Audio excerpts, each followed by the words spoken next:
What's good, guys? This is Unjolly Ranchers, diving into the shadows of life's untamed tales. Today, we're going to be talking about the time I was held at gunpoint by a girl's father when I was 14 years old. Now, this story takes place back in 2016.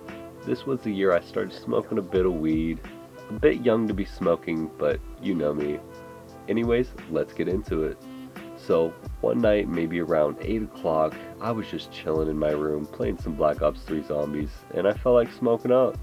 So, I hop on my phone, going through Snapchat, hitting up all my friends in the area. Now, I grew up in a tiny little mountain town a lot like South Park. Almost everyone knew each other, and the population was only around 600 people, so it wasn't hard to get around. After like 30 minutes of hitting up my homies, I eventually got a text back from an acquaintance of mine. We'll just call her Stacy for the sake of this video. Now, Stacy hit me up and told me her dad had a bit of weed in his safe and asked me how much cash I was looking to spend. Being only 14 years old, your boy was pretty damn broke, so I asked her if there was anything she'd be willing to accept as a trade. She thought about it for a few minutes and asked me if I had any Adderall or Oxycontin. A little surprised she was popping pills at only 14 years old, I told her my mom had some stuff in her medicine closet and I'd go check. Now, my mom's a pretty straightforward Christian woman and I knew she wouldn't have anything like that. So, being an ignorant kid, I looked up what Oxy and Adderall looked like and I went downstairs to see if she had anything that might resemble Adderall or Oxy. I ended up finding some diet pills of hers that resembled Oxy very well. So, I grabbed like 8 of them and sent a picture saying, "Yeah, my mom had some Oxy. How much kush would you trade me for 8? Being ignorant kids, she somehow believed that they were what I claimed them to be and sent me a picture of a pill bottle full of weed and said, "I'd trade you this much." Looking back at the Instagram post I made, it was roughly 5 to 7 grand. Excited and absolutely mind blown, I said, "Bet. When can I come over and make the trade?" She told me to come up in about 20 minutes. Now, keep in mind, Stacy had her phone confiscated at the time and was borrowing one from a friend. This will come into play later in the story. Shitting my pants with excitement, I threw on my hoodie, grabbed my drawstring backpack, checked the time, and knew my parents were asleep. The only problem was that I grew up in a really old house on the second floor and every step you took would make a really loud creaking noise. So walking down the stairs wasn't an option. But being the crazy daredevil I was and still am to this day, I opened up my window on the second story, threw my legs out, and jumped. Back then, I was really into parkour, so I stuck the landing, rolled forward. Now, it was about a 15-minute walk up to Stacy's house, so I threw in my earbuds and I started walking up there. Fast forwarding to when I got to Stacy's house is where the chaos really begins to unfold. Now, Stacy's house was laid out a bit odd. Her room was in a basement, and you could walk along the left side of the house through this gate, and her room had a door that led directly outside. So, I walk around her house, through the open gate, and lightly knock on her door. She opens the door, we trade off super fast, and she says, "Run, my dad's coming." To which I didn't think much of, assuming she meant to her bedroom. Well, I was completely wrong. I started walking away super slow like a dumbass, looking at the weed I got, feeling like a little hustler. Right when I walked through the gate, I hear a grown-ass man yell, "Freeze! What the fuck are you doing?" As soon as I heard that, I quickly threw the weed in my front hoodie pocket and threw my hands up into the air to see a 6-foot-tall man pointing a handgun directly at my head. I froze up. Stumbling my words, he yelled again, "Who the fuck are you and what are you doing?" To which I responded, I was just getting my phone charger," which was obviously a complete lie. He yelled, "Who are you getting the charger from?"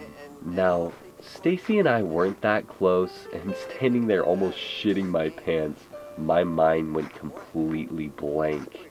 Just to make matters worse, so I tell him, I got it from your daughter." Shaking in my boots, he then asked which one, and I still couldn't remember her name. So I said, the blonde one. I'm in her class. Sorry, my mind just went blank." Now, back then, I was already really tall, like 6 feet. So, looking back, I can understand why he thought I was a grown-ass man sneaking around his daughter's room. After he realized I was just a kid, he lowered his gun a bit, but stayed vigilant and asked me, "Are you talking about Stacy?" To which I respond, "Yeah, that's her." He told me to come inside with him, and he closed the door behind us, holstering his gun. Then yelled for Stacy to come upstairs now. He asked her, "Do you know this kid?" To which she responded, "Yeah, he's in my class." After hearing his daughter confirm I was who I claimed to be, his composure got much more relaxed and apologetic, realizing he probably just traumatized this young boy just for trying to get his charger back. He apologized to me for overreacting and told me he's had issues with people stealing stuff from him and stalking his daughter at night, and he couldn't be too careful.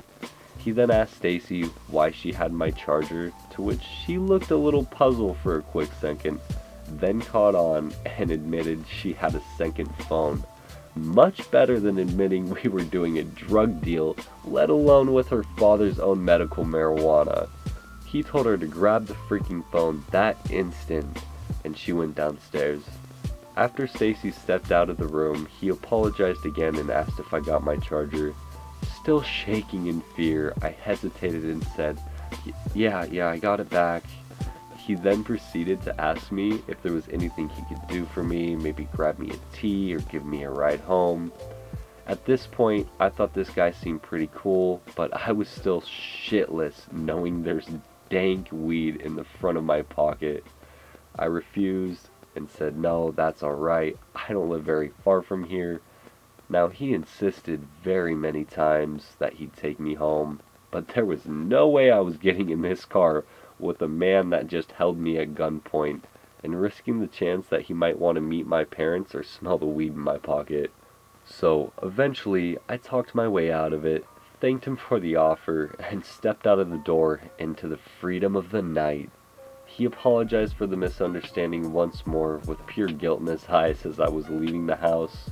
The second I was out that door, I ran down the block, put my music on to chill my nerves, and walked home thinking, what the hell just happened? How did I get away with the weed in my pocket, let alone my own life? Once I got home, I slowly snuck into the back door, crept up the stairs, luckily didn't wake anyone up, got into my room, put my music on, and loaded the best bowl of weed I will probably ever smoke in my entire life. And that, my friends, is the time I was held at gunpoint with weed in my pocket. I hope you all enjoyed this story. It definitely brought up a little anxiety reliving this experience, but I thought it'd be the perfect story to start my YouTube journey. Anyways, I hope you guys have a great rest of your day. Don't forget to like the video and subscribe for more crazy life stories. Stay tuned for more unjolly tales. Until next time, peace.